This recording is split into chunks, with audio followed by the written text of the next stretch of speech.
Hello everyone and welcome. In this video I'm going to walk you through how to enable live captions on Google Chrome. Let's get started. From the home menu, click on the three dots at the top right corner, click on settings,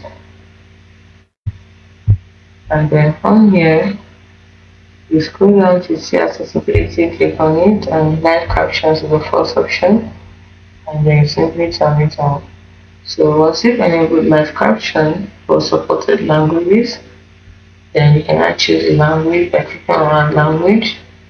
Then you have to download the language. So as you can see, English is not downloaded yet. So it's downloaded so you can make it the default you want. So here you can add more languages by clicking on language and choosing the language you want to add by clicking on add. It's as simple as that. So you can also hide profanity by turning this on. So your live caption settings have been done. It's as simple as that.